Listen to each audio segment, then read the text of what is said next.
química.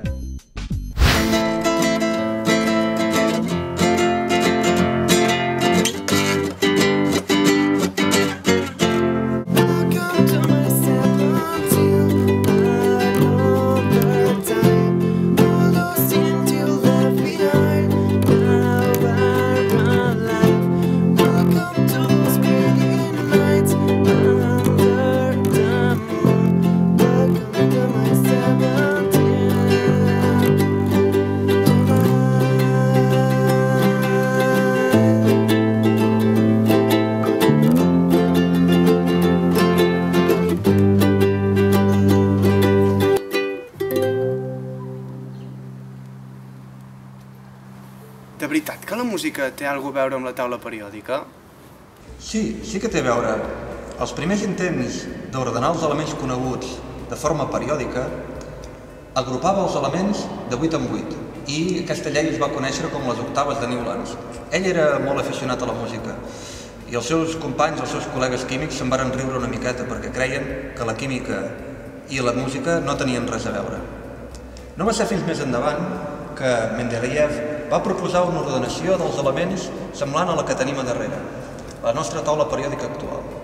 Aquesta taula periòdica té grans avantatges i grans propietats. Per exemple, els elements, a mesura que baixem en un grup o ens movem en un període, van canviant les seves propietats de manera progressiva. Veurem un exemple. Els halògens els tenim aquí, a la dreta de la taula periòdica. Fluor i clor són dos gasos, el brom és un líquid i el iode és un sòlid a temperatura ambient. I l'experiment que farem ara el farem comparant el poder oxidant dels halogenats, el clorat, el bromat i el iodat. Som-hi, Tània? Som-hi. Bé, doncs ja tenim a punt els reactius i les càpsules de porcellana on farem la reacció. Tenim clorat de potassi, bromat de potassi, iodat de potassi i sofre. I ara els barrejarem, cadascun amb sofre. Però ens posarem ulleres i guants, perquè també hem de fer servir àcid sulfúric, que, com bé sabem, és un àcid molt perillós.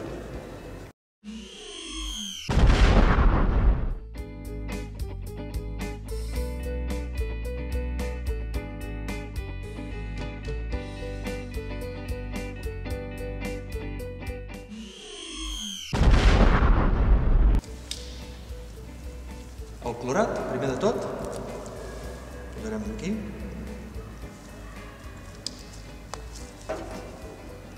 Amb una mica de sofre.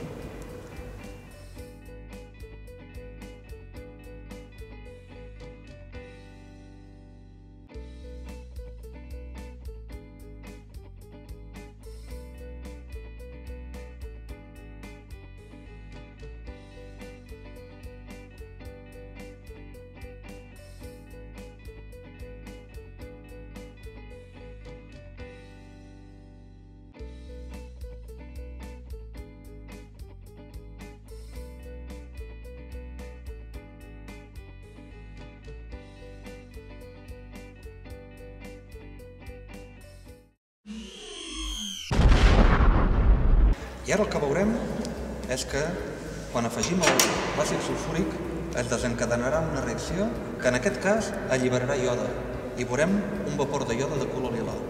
En aquest cas es formarà brom i veurem també vapors de color taronja de brom i en aquest cas es generarà clor, però veurem que la reacció cada vegada és més violenta. Comencem per aquesta que no ho és gaire i acabant amb aquesta que ho és força. Anem a preparar primer de tot el sulfúric.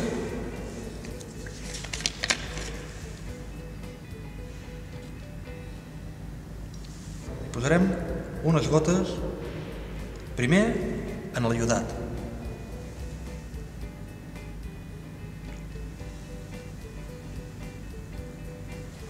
Ja es veu com canvia de color i com es formen vapors de color lila. Això és el iode que es forma.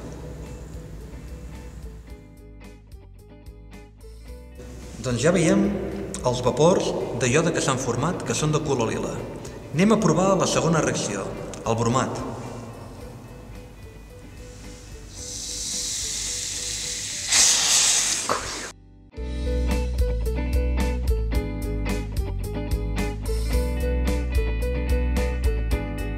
estat una reacció força més violenta que la primera, a la qual, primer de tot, hem vist el brom que es formava, aquests vapors de color taronja, a diferència dels primers, que eren de color lilós. I a més, sents aquesta olor, llàstima que els nostres companys no la puguin sentir, però fa una pudor molt fastigosa. I precisament la paraula brom significa això, fètid. Anem a fer l'últim.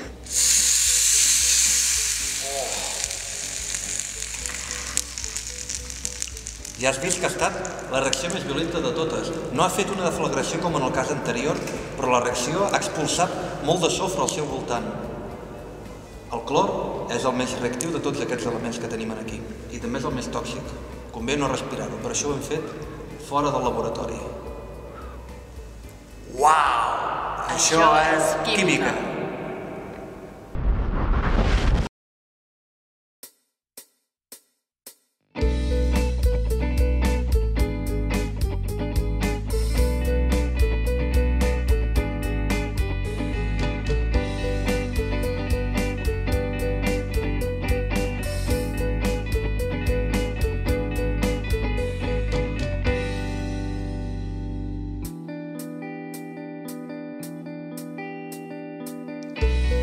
Take me away from this cloud where everything's gray, where I can shout away. Take me away from this city where I can